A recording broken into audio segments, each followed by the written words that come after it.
Welcome to Everyday Economics, the podcast that helps you learn about the economic world happening around you every day. I'm your host, Chris Krug, CEO of the 501c3 nonprofit, nonpartisan Franklin News Foundation. Everyday Economics is a production of America's Talking Network. You can subscribe to all of our podcasts at americastalking.com. To support Everyday Economics, please make your tax-deductible charitable contribution by clicking the link in the show description. We are recording today's episode on Monday, April 8th. And joining me, as always, my friend and partner, Dr. Orphe Divounguy, PhD economist. Dr. O, there's all kinds of news today. And we're gonna spend today on a couple of other episodes about, things that are happening that I think are more data-driven. I want to start with something, however, that's maybe just a little bit more cultural.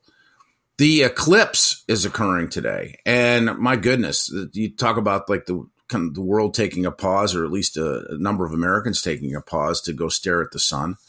Fascinating. One of my favorite / least favorite headlines over the weekend was a story from CBS and Money Watch indicating somehow, some way that this eclipse is going to produce a quote unquote $6 billion economic boom. The whole community is sold out, they say in their headline. We see stories like this around Super Bowls, around the Olympics, around other big events. And, I think the word that gives it away in the headline is the word could. Yeah, it could deliver. It could deliver a lot of things, like mass migration afterward to retinal specialists. And I think, frankly, people going to the eye doctor is more likely after this thing than $6 billion being delivered into the economy. The issue that I have with this, and I think you and I are on the same page, is that these are dollars that would otherwise be spent somewhere else in the economy, that this is not like newfound money, and that this particular event is driving $6 billion of like new. No, in fact, I think, look, yes, you're right. You're absolutely spot on. I think the spending is spending that is brought forward. The spending is spending that's coming from, like people flying from, I don't know, Oregon, where it's dark, to Dallas, Texas, or something like that, or some other place in Texas where they believe that they might actually be able to witness this thing. And so it's nothing. It's not some sudden. In fact, to some extent, it might cause prices, put a lot of pressure on prices a little bit, because maybe some of these people, especially in those regions that are affected, right? So hotel bookings went through the roof. There's not enough hotels available. You have people booking rooms for $1,000 a night that would have normally cost $100 or $50 in some places. Nothing.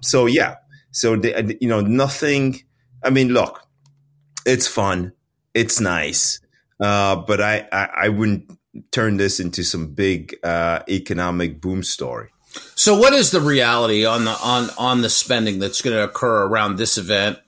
And this solar eclipse is cutting a path, sort of, across Texas and like all the way up through New England. It's going through one of my old hometowns, Erie, Pennsylvania. They're very excited. They're going to have 100% viewability of the eclipse. That'll be like a total eclipse. It just happens to pass directly over Erie, PA.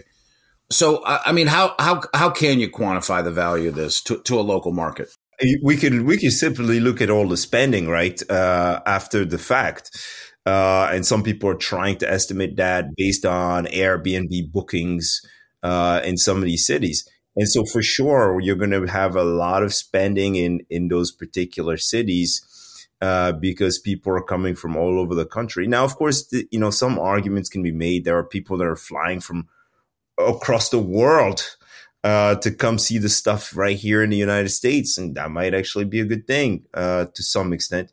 But again, remember, hotel hospitality and leisure is really a sector of the economy that was, suffering from major labor shortages, and where price gains have remained somewhat stubborn, high, on the upside. And so you have to consider all of that when you try to assess whether or not this is a good thing for the U.S. economy overall. So just to be clear, though, I mean, when you look at event focused spending. It's disposable income. Right. I mean, there's, aside from, maybe media that would be dispatched to go and cover it, which is a very small percentage of all people that would be interested in the solar eclipse.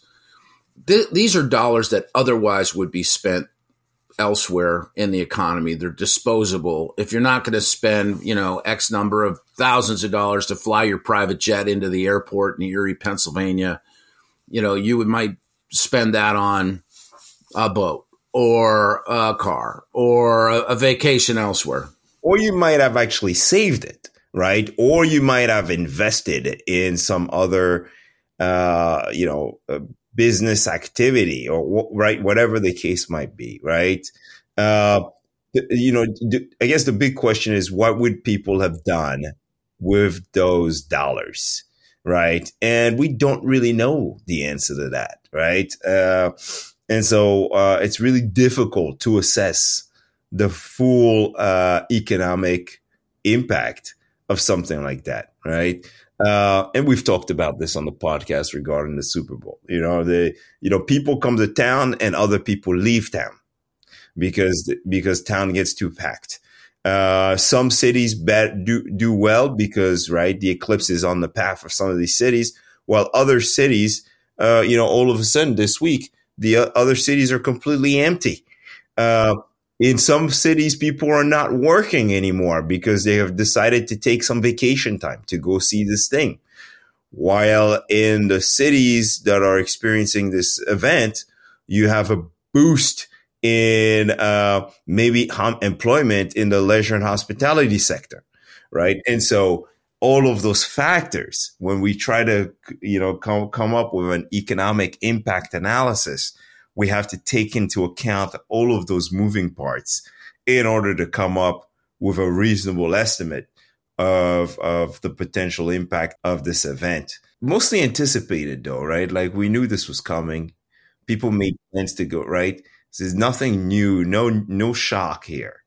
In fact, we may have some pressure. I mean, you think about where energy prices are headed, the fact that so many millions of Americans decided to travel this week. And, and again, you have to assess the fact whether or not they would have traveled regardless because of spring break, right? But the fact that people are traveling so much this week could also contribute to the pressures that we're seeing when it comes to energy and gas prices. We have the consumer price index coming up this week, and it's going to be interesting to see what happened in March and whether or not, and next month, we'll see whether or not that was sustained in April. Appreciate your thoughts as always. For Orphe, Divounguy, this has been Chris Krug. Subscribe to Everyday Economics and dozens of other high-quality podcasts at americastalking.com. Are you tired of news that puts politics over people? At the nonprofit Franklin News Foundation, we believe in putting people over politics by delivering nonpartisan news and audio content that serves you, the American taxpayer. With Franklin News Foundation, you can read fact-based, state-focused news for free at thecentersquare.com. You can listen to civil, balanced conversations between policy experts through our podcast network at americastalking.com. Or you can get in-depth news on K-12 education spending, curriculum, and school safety at chalkboardnews.com. It's all free through Franklin, where we put you, the American taxpayer, first in every story, episode, and conversation. And it's only possible through our supporters. Together, we can produce content that puts people over politics and brings Americans the news they deserve. Become a supporter today at franklinnews.org/donate. Once again, that's franklinnews.org/donate.